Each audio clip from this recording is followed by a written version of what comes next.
back to show you all how easy it is to make delicious sauteed collard greens. This recipe, absolutely amazing. Doesn't have to cook forever in a day for the greens to get tender. This recipe, super simple. You're gonna love it. Here's the ingredients you're gonna need. Of course, you're gonna need some fresh collard greens. So we have some here, and I have washed them off already, so they're in a strainer.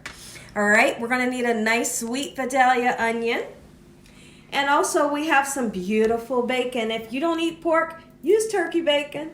We have some red peppers, okay? Well, red pepper flakes, garlic powder, onion powder, a fresh garlic clove, salt and pepper, and we'll be using some oil. Make sure your hands are impeccably clean. Let's get started with this amazing sauteed collard green recipe, Gina Young style.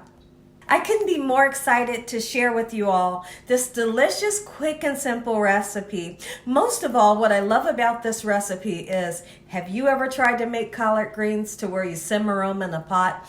And typically they can cook for hours and hours on end. Meanwhile, your family's waiting. They're waiting on dinner to get done. It's worth the wait, but if we have a quicker way to do it, why not show you? So in this video, I'm gonna show you how to make them quickly.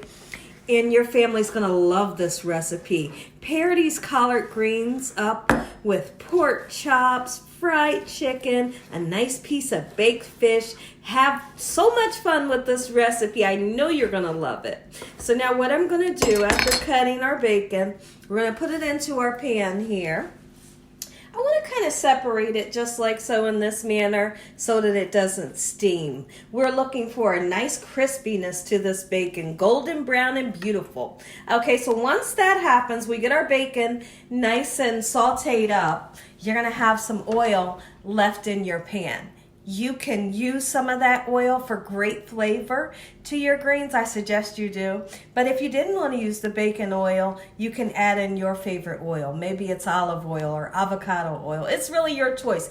But you only need a little bit of oil. So if your bacon lets off a whole lot of oil, go ahead and drain the leftover bacon that you're not going to use. Put it into a tin and you can cook your breakfast with it in the morning. Okay, so now let's get this bacon going, and when I come back, we'll talk about our greens. Let's talk about our greens. The type of greens that I purchased today, they're already chopped up in a bag. They say that they're washed. Don't believe the hype. Go ahead and wash them yourself to get off any sand and mud that may be onto your greens. So I put my greens into a clean sink and I just washed them. Just rub them together, wash them, drain that water. You'll see that that water's dirty. And then you put more water in, fill your sink up, wash them again, drain it until they're nice and clean, and your water will be much cleaner. So we've done that part already. And I want to show you the parts of the greens that you want to use versus the parts of the greens that you can just discard of. Okay, so come on down and take a peek in. So now this right here, beautifully washed greens, and it doesn't have a huge stem in there. That's what we want it to look like versus this. You're gonna see those stems, and there's gonna be people all in the comment section and they're gonna say, save the stems, I eat them. If you eat the stems, go ahead and use them by all means, but I'm not gonna use them because they're really, really tough. And we're not simmering these greens and cooking them for several hours, okay? We're just gonna saute them so these will remain really hard and fibrous, okay? So now let's take a peek in at our beautiful bacon and see what we got going on. It smells so good in here. Oh my goodness. I'm gonna highly suggest that before putting in your garlic and your onions, that you wait until your bacon is nice, beautiful, and golden brown. So when I come back, we're gonna get started chopping up some garlic and some fresh onion. Time to chop up our veggies. So now, since we're not making a ton of greens, you don't have to use this whole onion. You can use as much as you want or as least as you want. Okay, I do really feel like using a little bit of red pepper flakes will give this amazing flavor. If you don't mind, just a little bit of heat in the back of the palate. Okay, so let's go ahead, get this sweet onion nice and sliced up.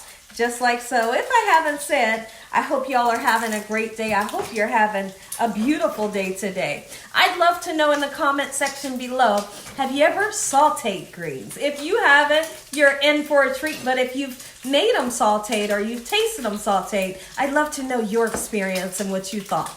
Okay, so now here's what I'm gonna do. I'm not gonna chop them. I'm just slicing them. Just a quick slice. All right, and really, that's completely enough. And so now I want to tackle the garlic. I'm going to use this whole garlic clove, and I like to hit the garlic with this side of the knife just to kind of whack it and get that skin off. Otherwise, you'll be peeling for days trying to get the skin off. Okay, so give it a nice whack, and there goes the skin. All right, quick and simple. I'm going to really chop up this garlic nice and fine because nobody wants to bite down into a big, huge piece of garlic. So I left some oil in my pan, not too much. Like I said, we do not want to have an oily recipe. So now I've taken this beautiful garlic. We're going to get it in here, get it nice and sauteed up, okay? We don't want it to have a raw flavor, so I don't want you to put it in too late. All right, gorgeous. And so now let's mix everything in, kind of push that garlic in with the oil, let the onions cook up, and then we're going to start to put in our beautiful collard greens. And listen, when you're making greens, it does not have to be collard greens. You can use the mustard, you can use the kale, like have fun with this recipe. If you wanted to throw in a little color, I'm going to suggest that you could use a red bell pepper and just cut it into slices and throw it in to make it nice and vibrant. So when I come back, the garlic and onions will be nice and sauteed. The onions, we're just looking for them to get translucent. We're not looking for any color to them, right? Which is clear in color for the translucent. And we're going to put our greens in, and your dinner is almost served. Let's go ahead and take a look in at our onions and at our garlic. Our garlic has begun to get nice, beautiful, and golden brown. And once that happens, that raw flavor from the garlic has dissipated, okay? You don't have to worry about that raw garlic flavor. Once you get golden brown, you're good, all right? So now let's put in our greens, and if you find any stems, like I said, just discard of it, all right? Beautiful. Serve this alongside of baked fish and rice. Your family is gonna be super excited today. They're gonna say, I never knew, Gina, that you didn't have to cook greens forever and a day. Well, now you know. Gina Young has a recipe for you all that can be made in a cinch, and everyone's gonna be happy. So after I get the greens in, we'll stir them up and we'll see how long they take to cook. Now's the perfect time to season. So they've been cooking for about, I'd like to say 8 minutes, okay? We're gonna go in with some salt. If you can't use salt, leave it out. Okay, a little bit of red pepper flakes because greens need it. If you have someone that just doesn't want the heat, don't put it in there. Just make it that simple. Even though we use fresh garlic, you always got to use garlic powder. Okay, beautiful. Put some flavor in there. Don't be afraid to season. Onion powder, even though we use fresh onion, and then a little bit of black pepper. Gorgeous. If you're excited, let me know in the comment section. I know somebody's stomach is rumbling right now. Oh, Gina, it's beginning to look good already. I can just see myself pairing this up with some macaroni and cheese and fried chicken. How simple. Let it cook until it's nice and tender. How will I know when it's tender? Well, taste it. Taste a piece when you think it may be done, and if it's nice and tender, your recipe's done. Take a look at how gorgeous. Oh my goodness, Gina. I really didn't expect that. I know you didn't. So here's the thing. These have been cooking for 25 minutes. I plan on cooking them for about 40 minutes. After 40 minutes, they'll be nice and tender. I snuck a little taste. It tastes amazing, packed with flavor, but they wasn't tender enough. And I feel like at that 40-minute mark, we're going to taste it again. You're going to get that first bite. I want to say an amazing prayer. 40 minutes they cooked, nice and tender. If you enjoyed this video, take a look. It took it. Oh, Gina.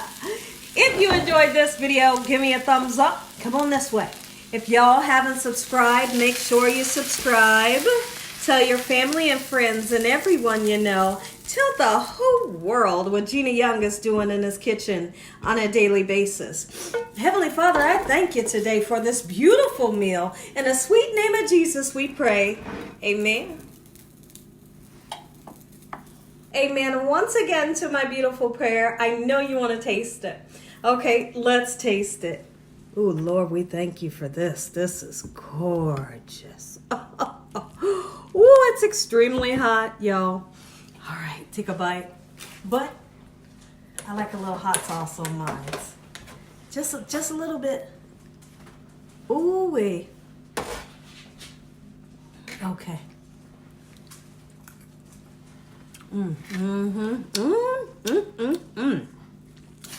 Make it some Gina Young style. You are going to love this recipe. God bless.